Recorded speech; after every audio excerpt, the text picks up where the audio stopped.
पढ़ने वाले हैं पोरीफेरा फाइलम का जो टाइप स्टडी हमको पढ़ना है। टाइप स्टडी में हम क्या पढ़ेंगे? साइकॉन।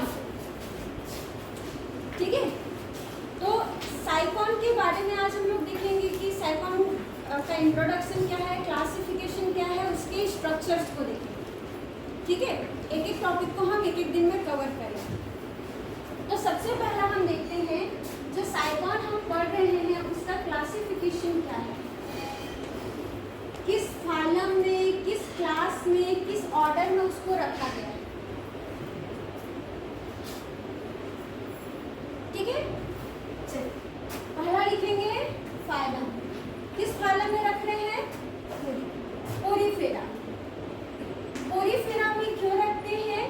पोरीफेरा मीन्स पोरस बॉडी, जिसका शरीर छिद्रित। स्पॉन्ज आपने देखा है ना, स्पॉन्ज को पानी में जब डालते हो तो पानी सोख लेता है। क्यों सोखता है?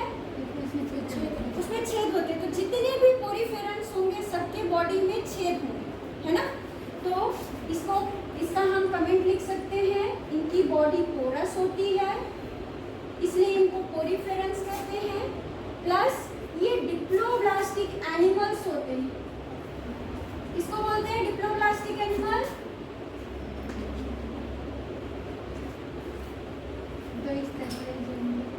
हाँ, बॉडी फर्स्ट ईयर में पढ़े थे, फर्स्ट सेम में। डिप्लो मीन्स दो, है ना, जिनके जर्म लेयर दो होते हैं। ये दो जर्म लेयर से जिनका निर्माण होता है, एक्टोडर्म और एंडोडर्म। अगर मेसोडर्म से भी होता तो हम क्या बोलते हैं? डिप्लोब्लास्ट, है ना। तो ये डिप्लोब्लास्टिक एनिमल्स हैं, मतलब इनमें कौन कौन से लेयर होंगे? एक्टोडर्म और एंडोडर्म। ठीक है, नेक्स्ट फाइलम के बाद हम लोग देखेंगे क्लास। किस क्लास में हमने साइकॉन क्यों रखा है? देखिए, क्लास है कैलकेरिया। किस क्लास में हमने रखा? कैलकेरिया। कैलकेरिया क्यों? कैलकेरिया से याद रखिए, कैल मतलब कैल्शियम, है ना। जो साइकॉन होते हैं उनके शरीर पे कुछ छोटे छोटे स्पिक्यूल्स या स्केलेटन्स होते हैं। उनमें कोई अंतःकंकाल तो नहीं होता, लेकिन उनके शरीर पर कुछ स्पिक्यूल या कंटिकाएं जिसको बोलते हैं वो होते हैं, जो किससे बने होते हैं? कैल्शियम कार्बोनेट से। किससे बने हैं? कैल्शियम कार्बोनेट से। इसलिए उसको हमने कैलकेरिया में रख दिया। ठीक है, ऑर्डर लिखें। ऑर्डर है हेट्रोसिला। ऑर्डर क्या है? हेट्रोसिला। हेट्रोसिला क्यों? ठीक है, क्योंकि जब हम इसकी हिस्टोलॉजी हम पढ़ेंगे, साइकॉन का जब हम औतिकी देखेंगे तो इनमें एक प्रकार का सेल पाया जाता है जिसको बोलते हैं कोइनोसाइट सेल। क्या सेल बोलते हैं? कोइनोसाइट, है ना। कोइनोसाइट सेल जो होती है वो एक फ्लैजिलेटेड सेल होती है। कैसी सेल होती है? फ्लैजिलेटेड। ये इसकी रेडियल कैनाल में पाई जाती है। कैनाल सिस्टम होता है इनमें, तो उसकी रेडियल कैनाल में। कैसे देखिए, ये सेल्स हैं, अंदर की ओर होंगी ये। इन सेल्स में ऐसे फ्लैजिला निकला रहेगा। अंदर की ओर क्या निकला रहेगा? फ्लैजिला, जिसकी वजह से इसको हम हेट्रोसिला ऑर्डर में रख देते हैं। समझ आया? तो इसमें कुछ फ्लैजिलेटेड सेल्स हैं जो मूव करती हैं, जिनकी वजह से हमने इसको हेट्रोसिला ऑर्डर में रखा। अगला लिखेंगे जीनस। जीनस क्या है? साइकॉन। साइकॉन भी बोलते हैं इसको, स्काइफा भी बोलते हैं। क्या बोलते हैं? स्काइफा। आप बुक में स्काइफा भी देखेंगे, साइकॉन भी लिखा हुआ देखेंगे, तो स्काइफा या साइकॉन दोनों एक ही। ठीक है, क्लियर है यहाँ तक? है ना। तो क्लासिफिकेशन हमने देखा। अब हम देखेंगे उसका हैबिट और हैबिटेट। साइकॉन जो है वो कहाँ रहता है, उसका स्वभाव क्या है। हम लोग प्रैक्टिकल में भी इसको पढ़ेंगे, तो याद रखिएगा प्रैक्टिकल में हमको 5 कमेंट्स लिखने होते हैं मिनिमम, तो वहाँ पे हैबिटेट भी हम लिखेंगे, है ना। तो सबसे पहला देखिए, इसका कॉमन नेम क्या होता है। किसी भी जीव का एक सामान्य नाम होता है और एक साइंटिफिक नेम होता है, तो साइकॉन उसका साइंटिफिक नेम है। सामान्य रूप से हम उसको किस नाम से पुकारते हैं, ये देखिए, अगर एक साइकॉन का बॉडी को ड्रॉ करें तो ये ऐसा नजर आता है, ठीक है, इस प्रकार से आपको ये नजर आए।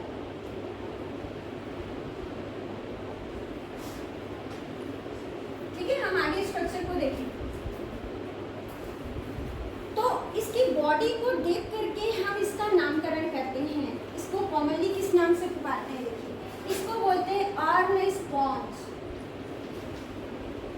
क्या बोलते हैं, अर्न स्पॉन्ज। स्पॉन्ज तो है, लेकिन कैसा स्पॉन्ज है, मटके के जैसा।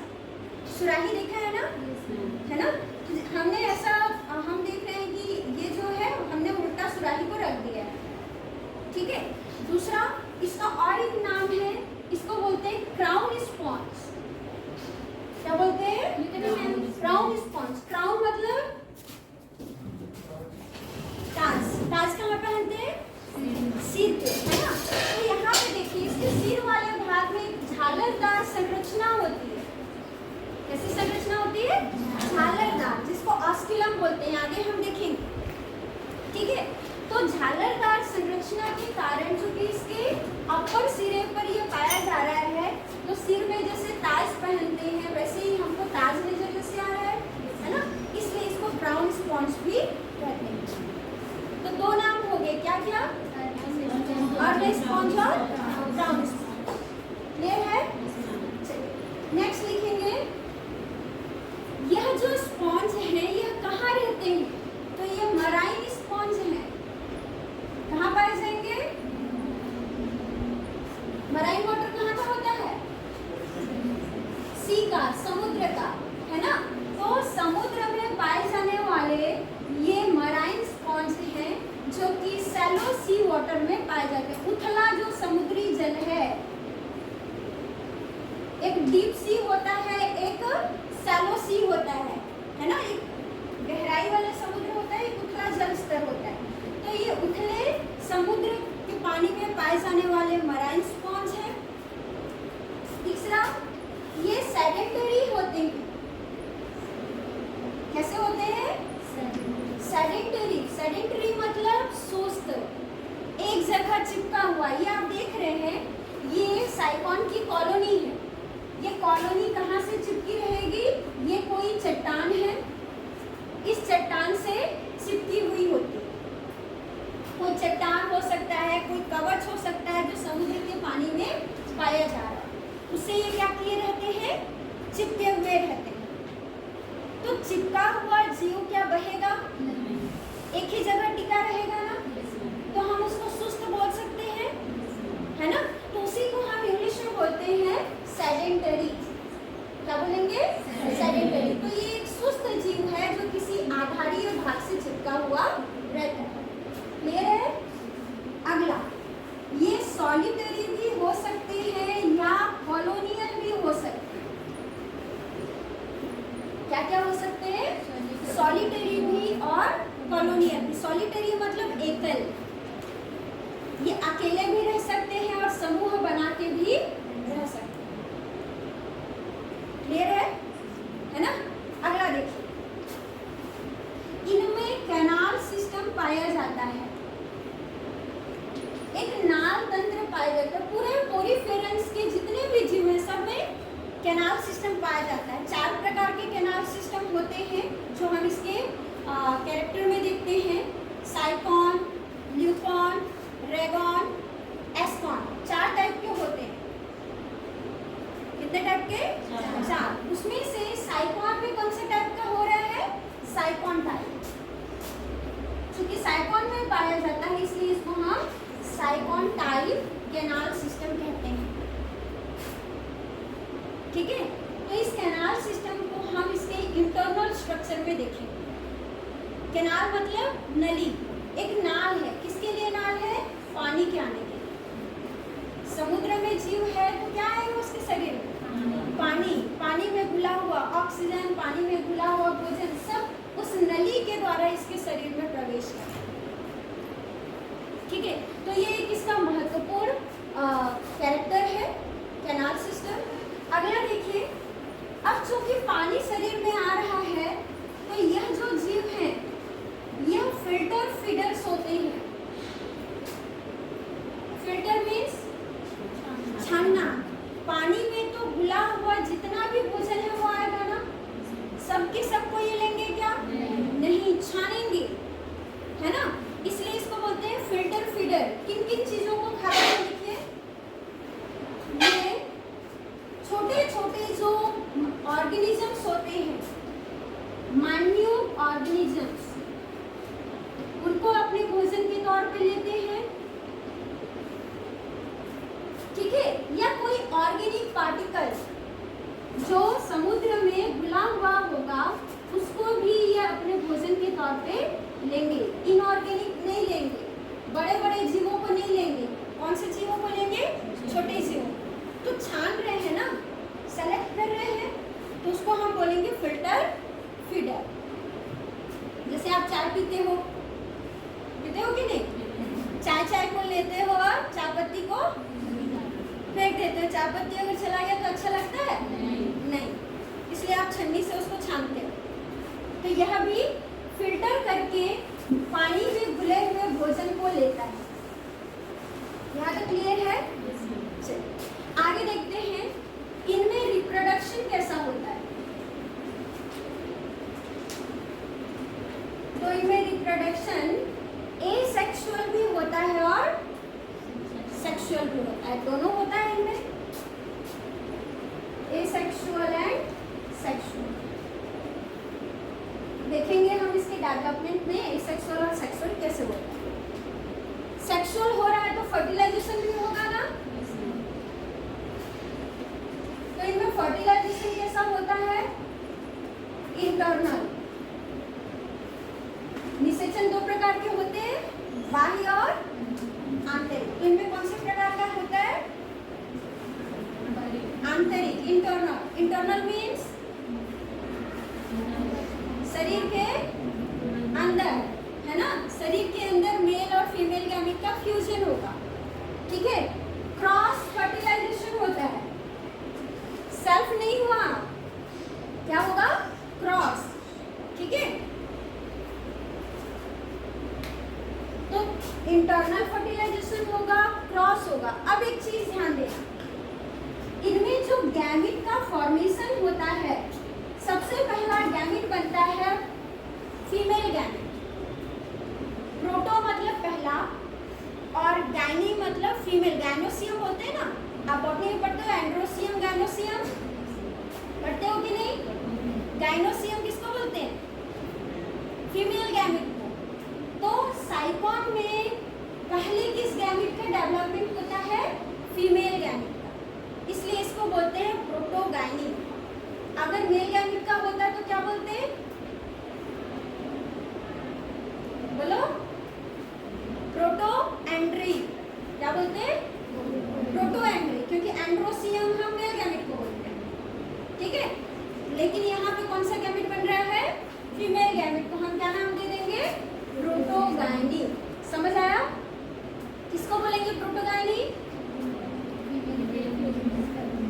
जिनमें कौन सा गैमीट पहले डेवलप होगा? Female gamete. ठीक है, अगला लिखिए, अब फर्टिलाइजेशन हो गया तो डेवलपमेंट होगा। ठीक है, जाइगोट आगे डेवलप करेगा, एक नया विकसित जीव बनाएगा, है ना। तो डेवलपमेंट इनमें कैसा होता है? इनडायरेक्ट, अप्रत्यक्ष विकास होता है।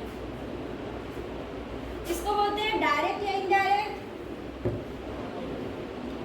इनडायरेक्ट डेवलपमेंट मीन्स क्या हुआ तारीफ? दूसरे के द्वारा। हमारे में कौन सा डेवलपमेंट होता है? डायरेक्ट या इनडायरेक्ट? इनडायरेक्ट। और निकिता बोल रही है डायरेक्ट। और लार्वा बनते हैं हमारे में, बनते हैं? नहीं बनते। जिनमें लार्वल फॉर्म्स बनते हैं, मैंने फर्स्ट सेम में भी बताया था क्या कि जैसे हमको रायपुर जाना है तो 2 ट्रेन रहती है हमारे पास, एक डायरेक्ट जो पहुंचाता है, जो बीच में रुक रुक के नहीं जाता, और एक जो रुक रुक के हर स्टेशन पे रुकेगा और फिर जाएगा, है ना। तो ऐसे जीव जो लार्वा बनाते हैं, एक लार्वा दूसरे में कन्वर्ट होता है फिर एडल्ट बनता है। आपने तितली को देखा होगा, तितली का लार्वा क्या वैसे होता है, कैटरपिलर को देखा होगा ना, कीड़ा को, उसमें तो पंख नहीं होते, होते हैं? नहीं होते हैं, कोकून में नहीं होते हैं, लेकिन तितली में होते हैं। अब आप बताओ, आप गर्भ में जैसे थे वैसे ही अभी हो ना, बस बॉडी का विकास हुआ है ना, कि हाथ पैर पहले नहीं थे, हाथ पैर अब आ गए हैं। बताओ तारीख, बताओ।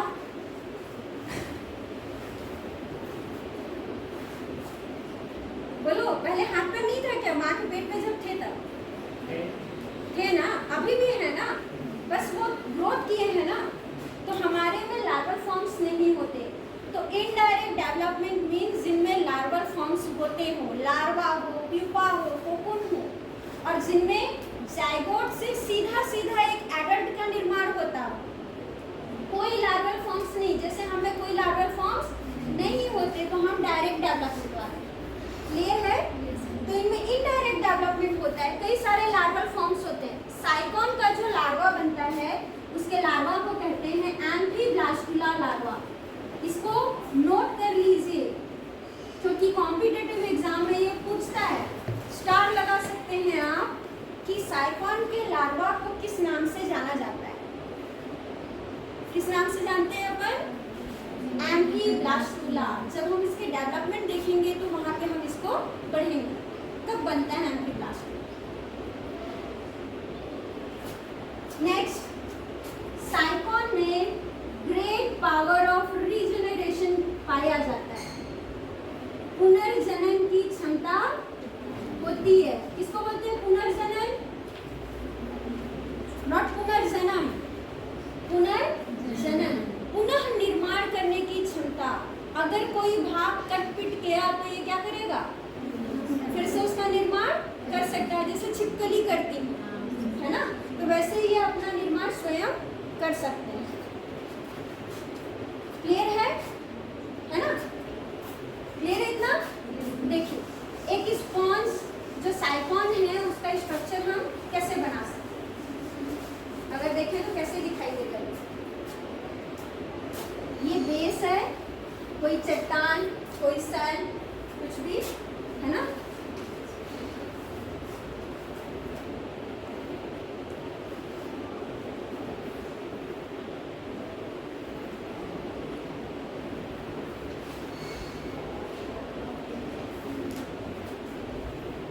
पूरे बॉडी पर क्या है बोल रहे थे? छेद है, पोरस बॉडी था ना। पूरे बॉडी पर छोटे छोटे छेद पाए जाएंगे। देखने में उल्टा मटके के समान है तो अर्ली स्पॉन्ज बोला। ऊपर में हमको एक झालरदार संरचना दिखाई दे रही है, क्राउन स्पॉन्ज बोला, है ना। यहाँ पर यह है ऑस्किलम, शरीर के ऊपर एक छेद होती है ऑस्किलम। ये जो छिद्र नजर आ रहे हैं ये है ऑस्टिया। छिद्र का नाम क्या हमने बोल दिया? ऑस्टिया। आप पोर नहीं बोलोगे, ऑस्टिया। ये साइकोन की बॉडी है, ये बेस है जिस बेस से वो चिपका हुआ है क्योंकि ये सुस्त जीव है। ये पेरेंट है, ये देखो एसेक्सुअल रिप्रोडक्शन कर रहा है, ये बड बना रहा है, बडिंग कर रहा है। कॉलोनी कैसे बनाएगा वो? एक साइकोन चिपक जाने के बाद वो बडिंग करता है, कली निकालेगा। कली जैसे ही विकसित हो जाएगी पेरेंट से अलग भी हो सकती है ना।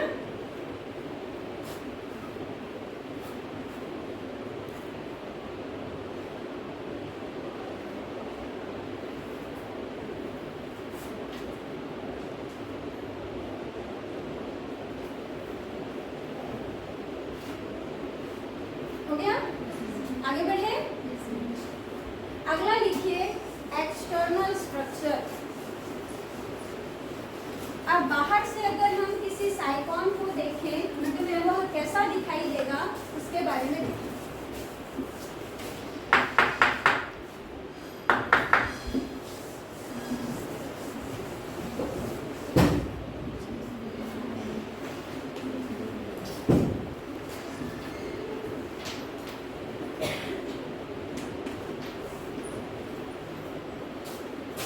ठीक है, एक साइड में डायग्राम बनाते हैं फिर डील करें। और उसी डायग्राम को थोड़ा सा ब्रॉड करके बनाते हैं।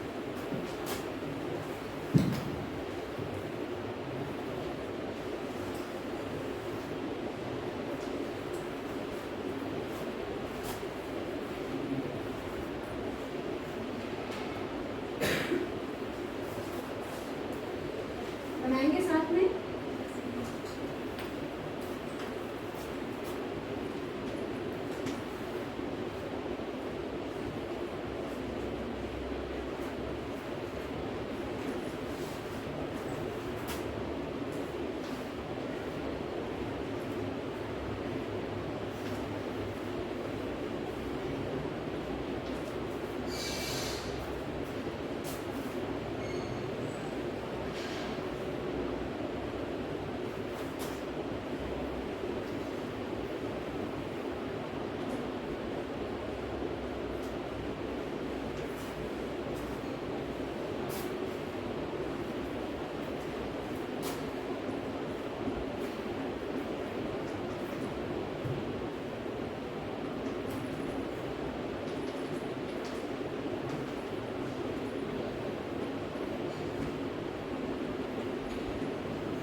सबस्ट्रेटम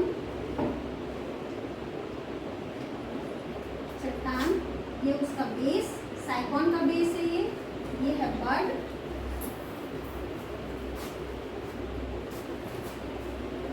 बॉडी डर्मल ऑस्टिया क्योंकि डर्मिस से ही निकले हुए होते हैं। ऊपर की ओर होता है ऑस्क्यूलम, ये वाला भाग जो है इसको छेद को बोलते हैं ऑस्क्यूलम, और उस पे जो झालरदार संरचना होती है उसको बोलते हैं ऑस्क्यूलर फ्रिंज।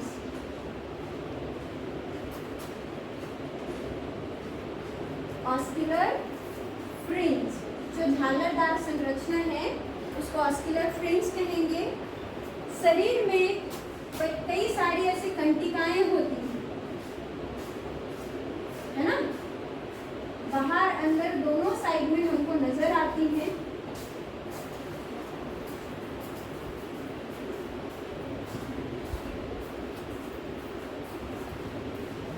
इनको बोलते हैं बॉडी स्पिक्यूल्स।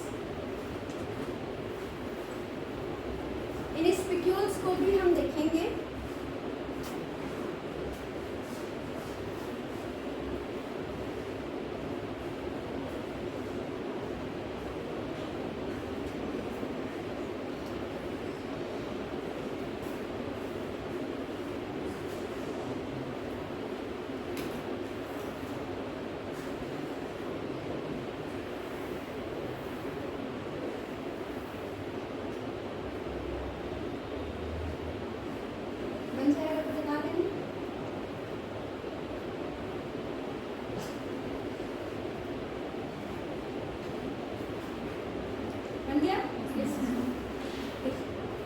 एक साइकॉन को हम बाहर से देखें तो क्या क्या संरचना हमको दिखाई देगी, है ना। सबसे पहले लिखेंगे यहाँ पे सेल। साइकॉन की बॉडी कैसी है देख करके बताइए। गोल है, चपटी है, कैसी है देख करके बता। कहाँ चपटा नजर आ रहा है? लंबी है ना। तो लिखे बॉडी इलॉन्गेटेड,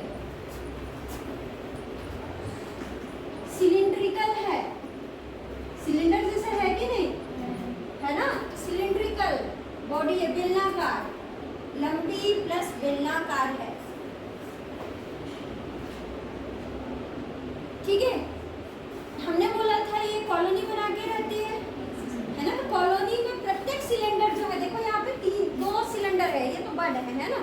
प्रत्येक सिलेंडर जो होते हैं वो एक बेस के द्वारा, है ना, सबस्ट्रेटम से चिपके हुए होते हैं।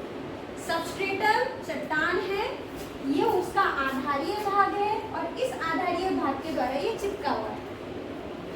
तो प्रत्येक सिलेंडर किससे चिपका होगा? जो कॉलोनी है।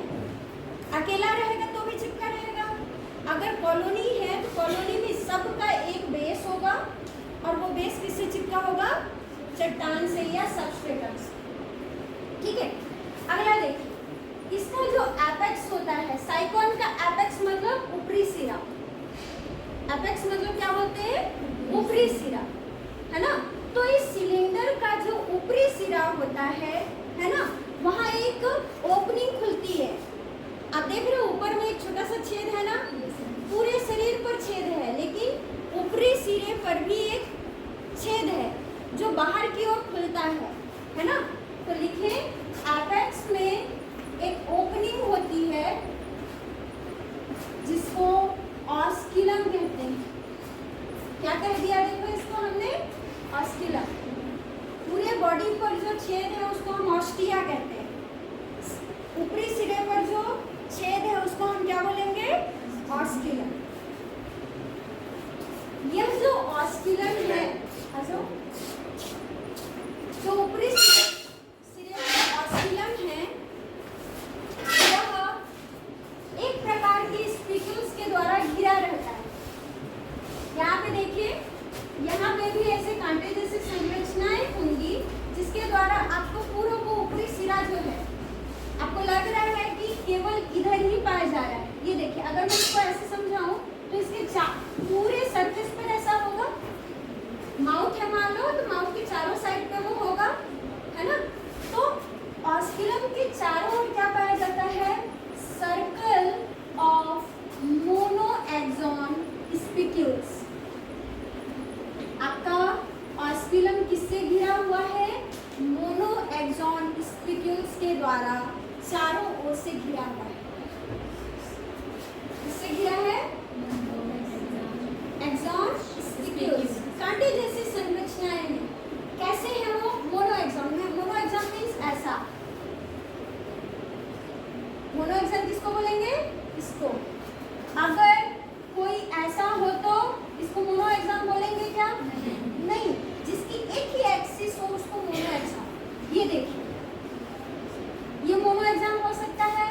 नहीं। ये टेट्राएक्सॉन है, ये ट्राईएक्सॉन है। 3 सिरे हैं ना इसके 4 सिरे हैं। इसके कितने सिरे हैं? 1। तो ऐसा जो कांटे के समान संरचना वहाँ पाया जाएगा, मोनोएक्सॉन स्पिक्यूल, और उसके द्वारा पूरा का पूरा ऑस्किलम आपका घिरा हुआ है। और उस संरचना को, जिसको मोनोएक्सॉन स्पिक्यूल ने घेर के रखा है, उस संरचना को हम बोलते हैं ऑस्कुलर फ्रिंज। झालर किससे बना है ना। उन स्पिक्यूल्स ने पूरे ऑस्किलम को घेर करके झालर बना दिया, जिसको हम ऑस्कुलर फ्रिंज कह रहे हैं। और उसी के द्वारा ऐसा लगता है कि ऊपर में ताज लगाया गया है। क्या लगाया गया है? ताज।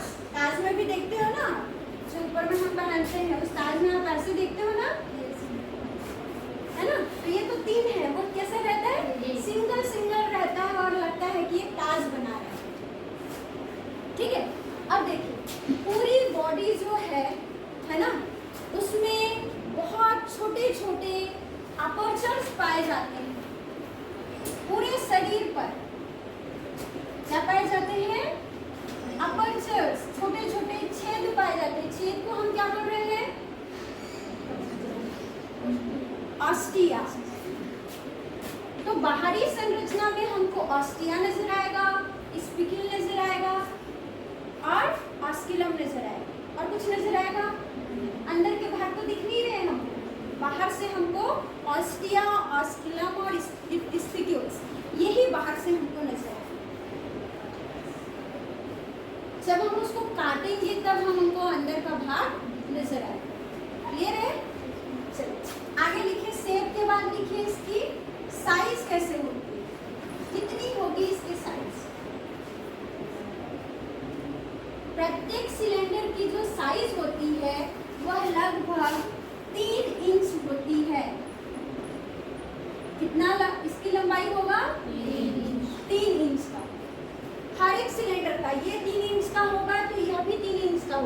बर्ड है उसको हम नहीं काउंट करेंगे, क्योंकि बर्ड तो अभी अभी पैदा हुआ है। जब वो पूरी तरह विकसित हो जाएगा तो उसका लंबाई कितना होगा? 3 इंच। ठीक है, कलर देख लीजिए। एक साइकॉन का कलर क्या होता है? तो ये बहुत सारे कलर शो करते हैं, ग्रे से लेकर के इनका जो शेड होता है वो ब्राउन कलर तक हो सकता है।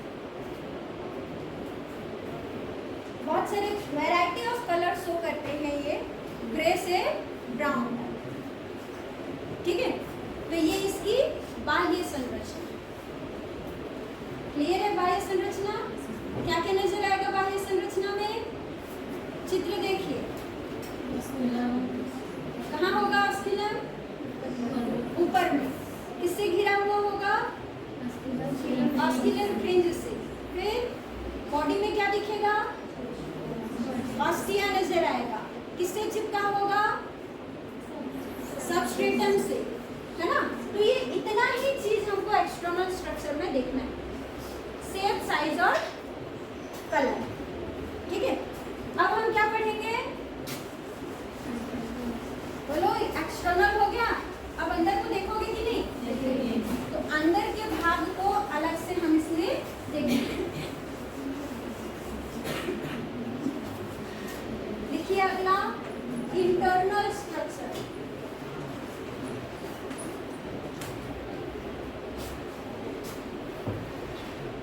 क्या देखेंगे?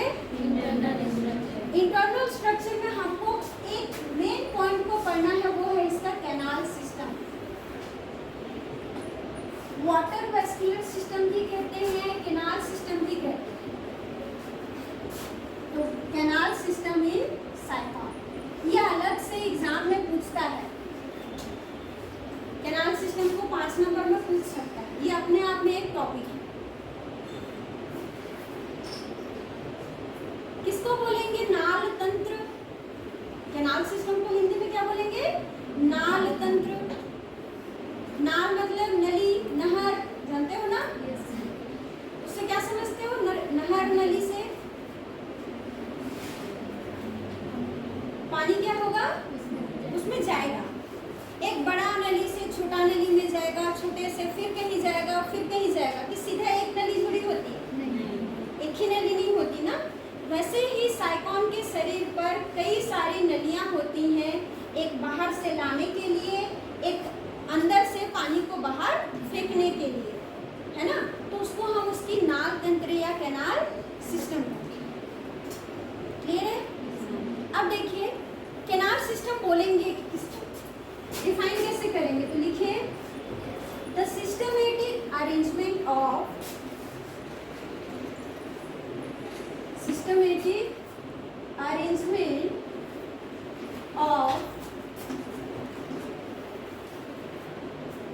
canal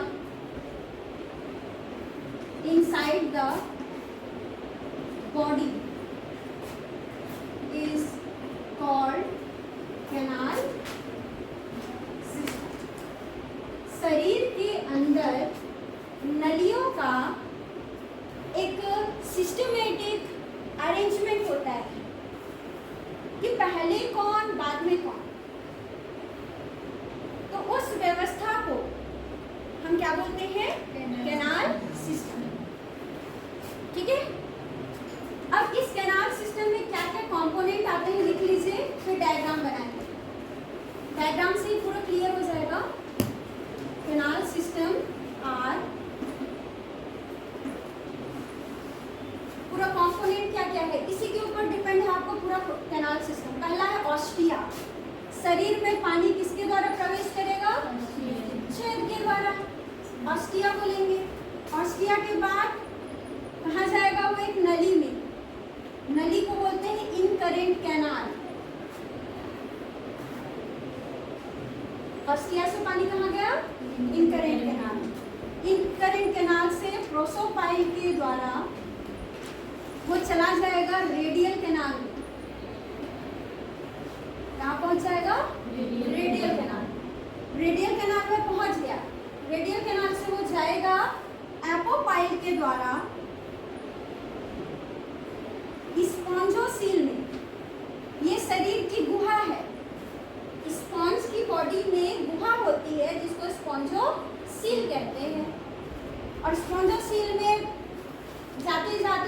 पच गया होगा पूरा। पानी में जो खाना है, पानी में जो ऑक्सीजन है, वो रेडियल कैनाल में ही डाइजेस्ट एब्जॉर्ब कर लिया जाता है।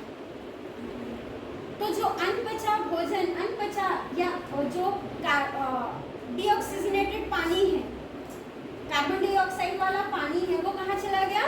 स्पॉन्जोसील में। स्पॉन्जोसील से वो चला जाएगा, हो जाएगा ऑस्किलम में। ऊपर की ओर जो ऑस्किलम है वहां से बाहर फेंक दिया जाएगा। ये इसका रूल क्लियर है ना?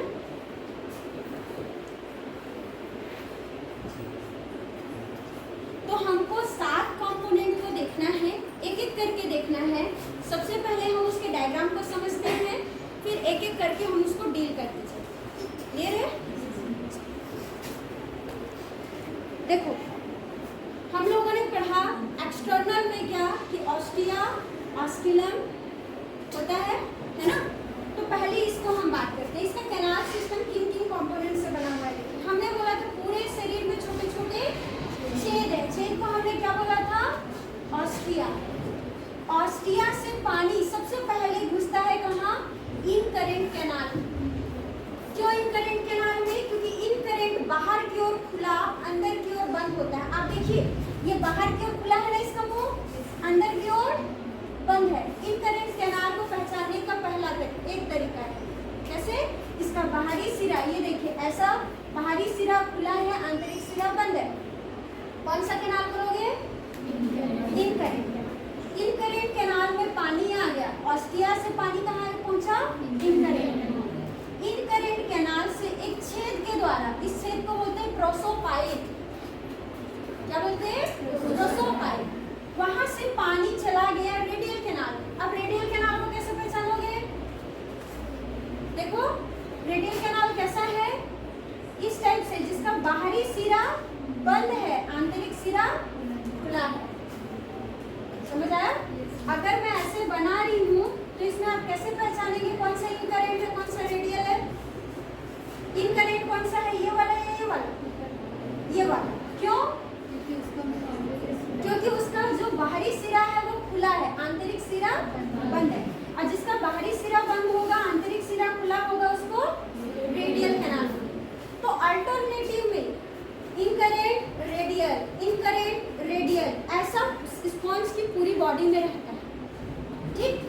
तो पानी इनकरेंट कैनाल से इस प्रोसोपाइल के थ्रू कहाँ चला गया? Radial canal. अब रेडियल कैनाल का आंतरिक सिरा खुला है, इधर तो पानी नहीं जाएगा ना, पानी किधर जाएगा? अंदर की ओर। अंदर में भी एक छेद होता है, एक जगह होता है, इसको बोलते हैं एपोपाइल। यहाँ पे एपोपाइल के मदद से वो कहाँ खुलता है? स्पॉन्जोसील में। स्पॉन्जोसील मतलब इसके शरीर की जो कैविटी है, खाली जगह है, उसको स्पॉन्जोसील बोलते हैं। तो हर जगह से देखिए, रेडियल कैनाल है, अंदर की ओर खुल रहा है। रेडियल कैनाल में जो पानी आया हुआ है वो एपोपाइल के द्वारा कहाँ पहुँचा दिया जाएगा? स्पॉन्जोसील। स्पॉन्जोसील से पूरा पानी जो है अब पीछे से आगे की ओर बहता है, किधर की ओर? ऑस्किलम की ओर। ऊपर में क्या है? वही तो एक छेद है ना बड़ा सा, उधर की ओर बहेगा और बाहर की ओर फेंक दिया जाएगा। उसी को हम यहाँ डील करेंगे। देखिए, यहाँ देखो, ये उसी को हमने इनलार्ज करके बताया है। तो सबसे पहले ये जो हमारा बाहरी है, स्पॉन्ज का बाहर आउटर है, पूरा समुद्र में ये नहा रहा है, भिगा हुआ है पानी से। पानी जो है ऑस्टिया के माध्यम से एंटर करेगा। अब आप पानी कैसे आएगा? हम बोलेंगे पानी पी रहे हैं, तो जब तक आप यहाँ जो मसल से जब तक वो कॉन्ट्रैक्ट रिलैक्स नहीं करती, पानी जाएगा क्या? नहीं जाएगा। तो स्पॉन्ज के शरीर में भी छेद तो है, लेकिन पानी अंदर जाएगा कि नहीं जाएगा ये डिपेंड करता है मायोसाइट्स पर। देख रहे हो यहाँ पे, ये मायोसाइट सेल ऐसे लगे हुए हैं गेट जैसे। हमेशा पानी अंदर जाएगा जरूरी नहीं है। ये मायोसाइट सेल ऐसे ऐसे होते रहते हैं, खुलते और बंद होते रहते हैं। जब वो ऐसे खुला तो पानी क्या है? अंदर आएगा। जब बंद है तो मायोसाइट मतलब मसल्स के बने हुए सेल, और मसल सेल जानते हो कॉन्ट्रैक्ट और रिलैक्स करते हैं। ठीक? तो इनके इस सेल्स के ऐसे कॉन्ट्रैक्ट और रिलैक्स करने के कारण छेद में से पानी किधर चला जाएगा? अंदर की ओर।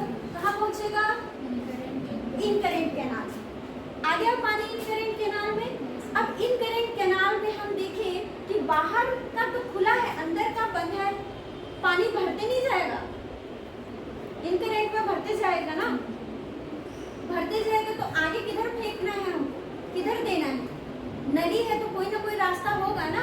तो इनकरेंट कैनाल रेडियल कैनाल से एक रास्ते के द्वारा जुड़ा रहता है। इस रास्ता को हम क्या बोल रहे हैं, प्रोसोपाइल। इनकरेंट और रेडियल के बीच एक नली है, क्या नली है, प्रोसोपाइल। तो पानी यहाँ जो आया है वो इन नलियों के माध्यम से कहाँ पहुंच जाएगा, रेडियल कैनाल। क्लियर, आ रहा है ना समझ में। अब रेडियल कैनाल में पानी भरता गया, बाहर तो नहीं जा पाएगा क्योंकि बाहरी सिरा बंद है, किधर जाएगा, अंदर की ओर। तो अंदर की ओर कैसे जाएगा, यहाँ पे एक छेद होगा, क्या, एपोपाइल। देखो इनकरेंट और रेडियल के बीच प्रोसोपाइल है, रेडियल और स्पॉन्जोसेल के बीच एपोपाइल है। अब जो पानी रेडियल कैनाल में भरा है वो एपोपाइल के थ्रू कहाँ चला जाएगा, स्पॉन्जोसेल में, मतलब शरीर के अंदर आ गया। पाचन है ना, भोजन लेने की प्रक्रिया सब रेडियल कैनाल में होगी। जो अनपचे भोजन है, अनपची चीजें हैं, वो कहाँ फेंक दी जाएगी, स्पॉन्जोसेल। अब वो स्पॉन्जोसेल में कलेक्ट हुआ पानी, उसका तो कोई यूज नहीं है, सीधे सीधे वो कहाँ चला जाएगा, ऑस्किलम में ऊपर की ओर, और ऊपर की ओर जाकर उसको फेंक दिया जाएगा। क्लियर है, पूरा प्रोसेस क्लियर हुआ। अब एक एक करके उसको देखते हैं। पहला क्या देखेंगे, ऑस्टिया। कंपोनेंट में पहला क्या है, ऑस्टिया। देखिए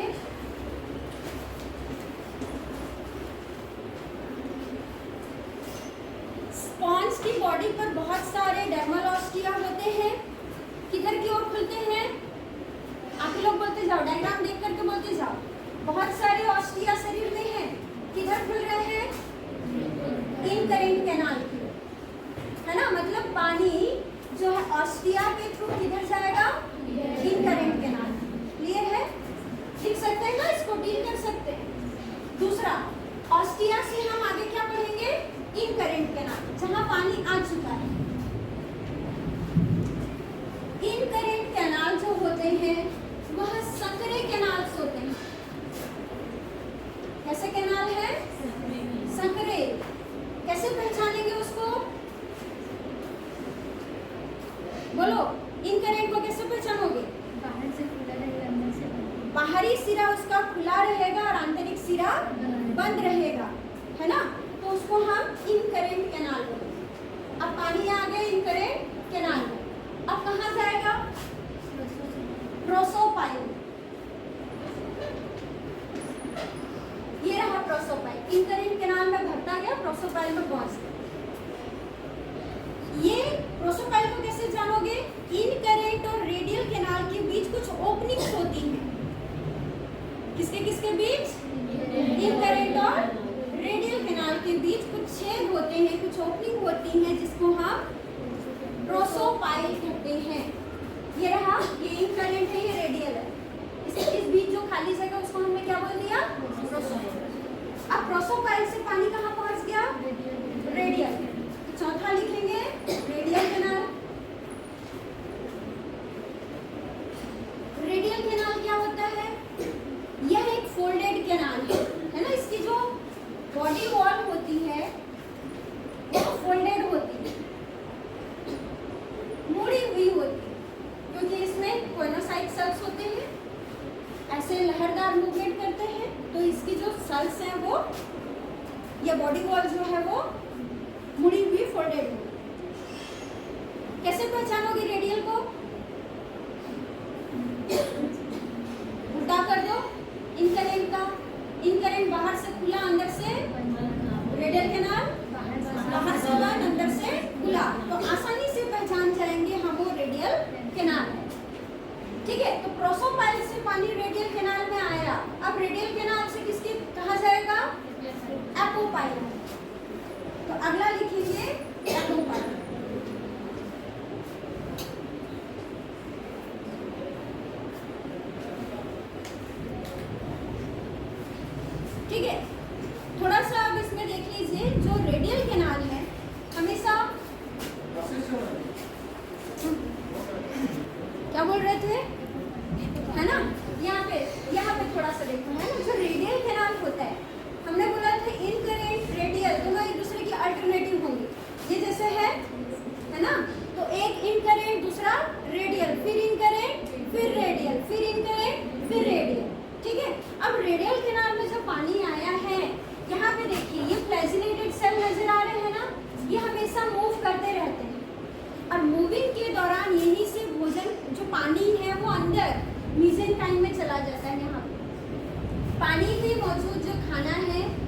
छोटे छोटे जीव हैं, पानी में मौजूद ऑक्सीजन है वहीं से ऑब्जॉर्व कर लिए जाते हैं, है ना। स्पॉन्जोसील में जाने के बाद पाचन अवशोषण कुछ नहीं होगा, जो होना है कहाँ होगा, रेडियल कैनाल, क्योंकि जो जितने सेल्स है वो कहाँ है, यहाँ पे इन दोनों के बीच है। यहाँ पे वही सेल्स है जो पाचन करेंगे, जो भोजन लेंगे, जो अवशोषण करेंगे, जो श्वसन करेंगे, सभी कोशिकाएं कहाँ है, मीसेंकाइम। यहाँ जाने के बाद कोई ऑप्शन है क्या, नहीं है। तो रेडियल कैनाल में रहते रहते सारी क्रियाएं हो जाएंगी। अब जो अनपचा भोजन है, अनपचा ये जिसमें से ऑक्सीजन हमने ले लिया, कार्बन डाइऑक्साइड छोड़ दिया, वो चला जाएगा एपोपाइल। कहाँ चला जाएगा, एपोपाइल। तो एपोपाइल किसको बोलेंगे, रेडियल कैनाल जिस छिद्र के द्वारा स्पॉन्जोसील में खुलता है उसको हम क्या बोलेंगे, एपोपाइल। कुछ बैठ रहा है दिमाग में। प्रोसोपाइल किसको बोलोगे, इनकरेंट और रेडियल के बीच। एपोपाइल किसको बोलोगे, रेडियल और स्पॉन्जोसील के बीच, ठीक है। छठा लिखिए, स्पॉन्जोसील। स्पॉन्जोसील क्या है, साइकॉन की जो बॉडी है उसकी बॉडी का ये कैविटी है, मध्य में पाया जाने वाला बॉडी कैविटी। ये अगर साइकॉन है, इधर देखिए साइकॉन है, तो ये रेडियल कैनाल, इनकरेंट कैनाल ऐसे लगे हुए हैं। ये जो बीच वाला भाग है ये क्या है, स्पॉन्जोसील, ठीक है। स्पॉन्जोसील कहाँ खुलेगा, है ना, जो उसके ऊपर झालर लगा हुआ है वहां जाके खुलेगा, उसको हम क्या बोलते हैं, ऑस्क्यूलम। तो लास्ट हम देखेंगे ऑस्क्यूलम। क्लियर है, ऑस्क्यूलम कहाँ है, ऑस्क्यूलम है ना, जो सिलेंडर है, सिलेंडर की एपेक्स पर ऊपर वाले भाग में मौजूद होता है, और जो किधर खुलता है, बाहर की ओर, ठीक है। और जो ऑस्कुलर फ्रिंज जो है वो ऑस्कुलर फ्रिंज ऐसे से मूव करता है तो पानी बाहर की ओर फेंक दिया जाता है। क्लियर है। अब इसका रूट देख ले, ठीक है। चलिए, वाटर कैनाल सिस्टम या ये जो कैनाल सिस्टम है इसका रूट क्या कहता है, लिखिए, कोर्स ऑफ वाटर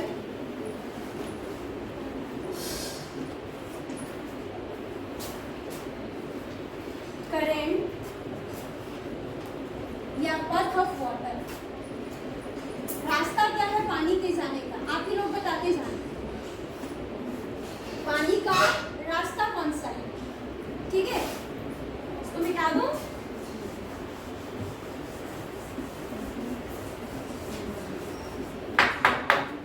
चलो मैं बोल रही हूँ पानी बाहर से आ रहा है, कहाँ जाएगा सबसे पहले, जोर से बोलो जो भी बोल रहे हो, किसके द्वारा शरीर में प्रवेश करेगा, ऑस्टिया, ऑस्टिया से इनकरेंट कैनाल, इनकरेंट कैनाल से प्रोसोपाइल, प्रोसोपाइल से रेडियल कैनाल, रेडियल कैनाल से एपोपाइल, एपोपाइल से स्पॉन्जोसील, स्पॉन्जोसील से ऑस्क्यूलम, और ऑस्क्यूलम से आउटसाइड क्या, ठीक है, आउटसाइड ऑफ दी बॉडी। देखो बाहर से आया, बाहर निकाल दिया गया, रखा गया क्या, नहीं। और उस दौरान उसने भोजन, पाचन, अवशोषण, श्वसन सब कर लिया, ठीक है। तो ये है हमारे शरीर, स्पॉन्ज के शरीर में पानी का एक प्रवाह तंत्र।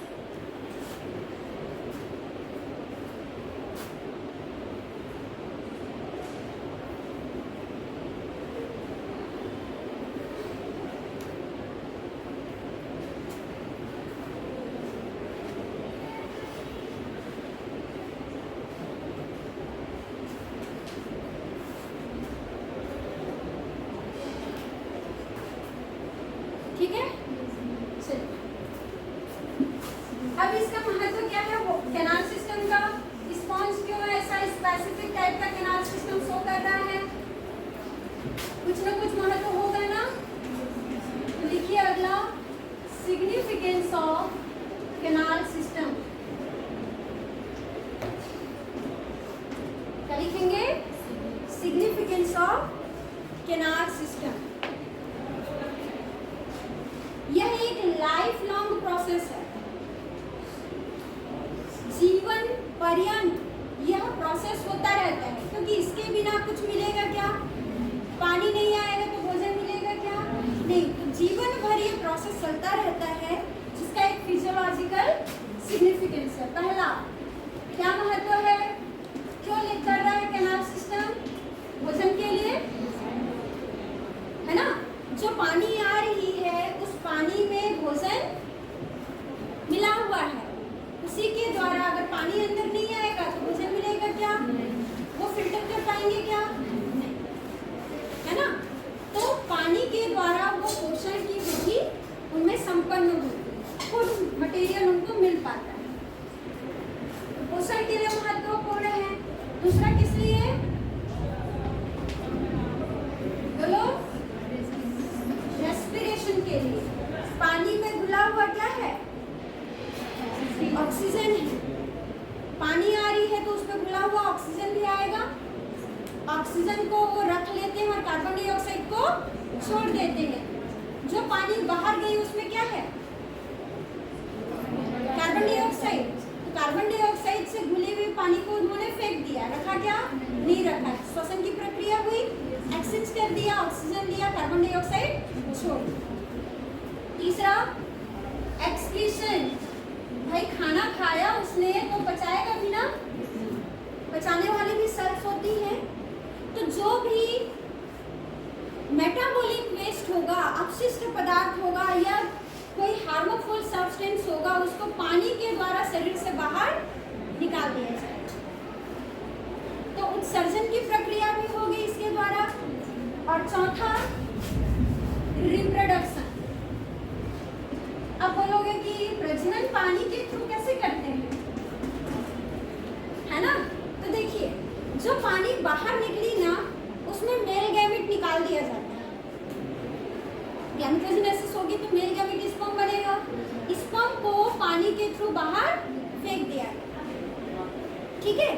अब जब वो पानी जो गया, पानी अंदर भी तो आ रहा है ना। अब पानी अंदर आया ऑस्टिया के द्वारा तो मेल गैमेट भी अंदर आया, ठीक है? एक साइड से तो हमने निकाला, दूसरे साइड से आया भी, किसी दूसरे का मेल गैमेट भी हो सकता है ना, ठीक है? तो मेल गैमेट पानी के थ्रू आएगा। जो रेडियल कैनाल है आपका, यहाँ पे जाके वो फीमेल गैमेट को फ्यूज करेगा। आपने तो बोला था ना कि इनमें क्या होता है? क्रॉस फर्टिलाइजेशन होता है।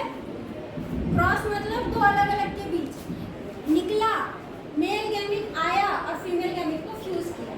सेम बॉडी में हुआ क्या? नहीं, बाहर से निकल के आया। हो सकता है दूसरे साइकोन का हो सकता है उसी क्या हो, है ना?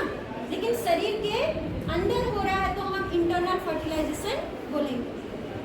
पानी के द्वारा निकला, पानी के द्वारा आया। साथ ही साथ जो हमने बोला एम्फीब्लास्टुला लार्वा बन रहा है इनमें। कौन सा लार्वा? एम्फीब्लास्टुला लार्वा को जब वो बनता है तो आगे के डेवलपमेंट के लिए पानी में छोड़ दिया जाता है। लार्वल डेवलपमेंट साइकोन की बॉडी में होगा, उसके बाद उसका डेवलपमेंट कहाँ होगा? बॉडी से बाहर पानी में होगा।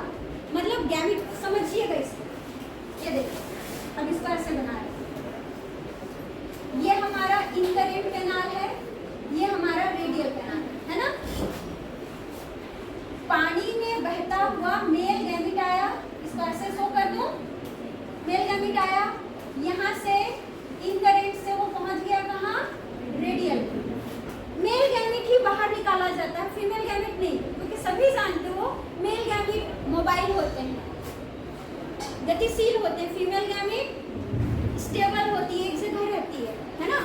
तो यहाँ फीमेल गैमेट बना हुआ है, मान लीजिए मेल गैमेट आया, फ्यूज किया, जाइगोट बना। यहाँ पे जाइगोट से आगे लार्वा बना। कौन सा लार्वा? एम्फीब्लास्टुला। जैसे ही एम्फीब्लास्टुला बनता है, पानी के थ्रू उसको बाहर निकाल दिया जाता है। वो स्वतंत्र रूप से पानी में घूमते हुए, भोजन लेते हुए अब एक विकसित साइकोन के रूप में डेवलप। तो प्रजनन की प्रक्रिया भी पानी के आने और जाने पर डिपेंड कर रही है कि नहीं? पानी अगर नहीं निकलेगा तो मेल गैमेट को कैसे निकालोगे? पानी अंदर नहीं आया तो मेल गैमेट को अंदर कैसे लाओगे? होगा क्या? एम्ब्रियोब्लास्ट अलावा निकलेगा नहीं तो वयस्क में कन्वर्ट कैसे होगा? है ना? तो 4 सिग्निफिकेंस है हमारे कैनाल सिस्टम के। क्लियर है? ये हो गया आपका पूरा स्ट्रक्चर ऑफ साइनस। किसी को कुछ पूछना है तो पूछ लो, लंबी क्लास लगी है आज। पूछना है किसी को कुछ? क्लियर है सब? तारीख समझ आया?